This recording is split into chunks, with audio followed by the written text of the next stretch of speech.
Ex parte Milligan, 71 U.S.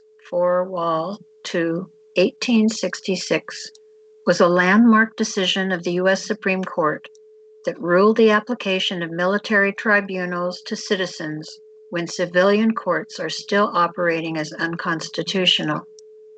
In this particular case, the court was unwilling to give President Abraham Lincoln's administration the power of military commission jurisdiction, part of the administration's controversial plan to deal with Union dissenters during the American Civil War. Justice David Davis, who delivered the majority opinion, stated that martial rule can never exist when the courts are open, and confined martial law to areas of military operations where war really prevails, and when it was a necessity to provide a substitute for a civil authority that had been overthrown. Chief Justice Salmon P. Chase and 3 associate justices filed a separate opinion concurring with the majority in the judgment, but asserted that Congress had the power to authorize a military commission, although it had not done so in Milligan's case. The landmark case stemmed from a trial by a military commission of Lambden P. Milligan, for whom the case is named, Stephen Horsey, William A. Bowles, and Andrew Humphreys, that convened at Indianapolis on October 21, 1864.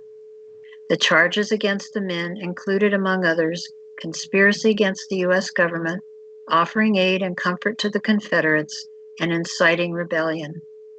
On December 10, 1864, Milligan, Bowles, and Horsey were found guilty on all charges and sentenced to hang.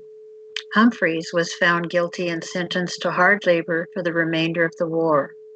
The sentence for Humphreys was later modified, allowing his release. President Andrew Johnson commuted the sentences for Milligan, Bowles, and Horsey to life imprisonment. On May 10, 1865, Milligan's legal counsel filed a petition in the Circuit Court of the United States for the District of Indiana at Indianapolis for a writ of habeas corpus, which called for a justification of Milligan's arrest. A similar petition was filed on behalf of Bowles and Horsey.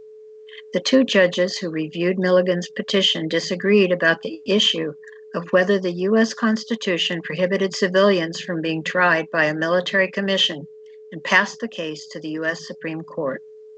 The case was argued before the court on March 5th and March 13th, 1866.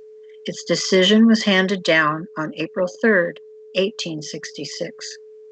Prepared by Francis Lieber, promulgated as General Orders No. 100 by President Lincoln, 24th of April, 1863.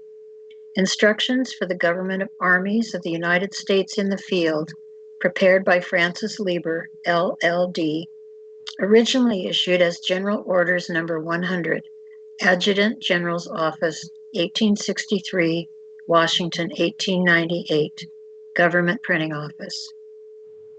Article 1, Section 1 of Oregon's Constitution, Natural Rights Inherent in People.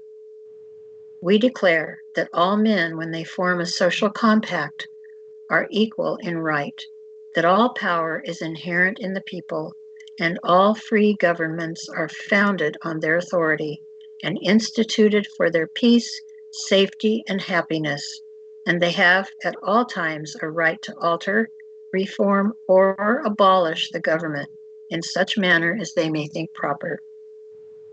This is taken from OregonLaws.org.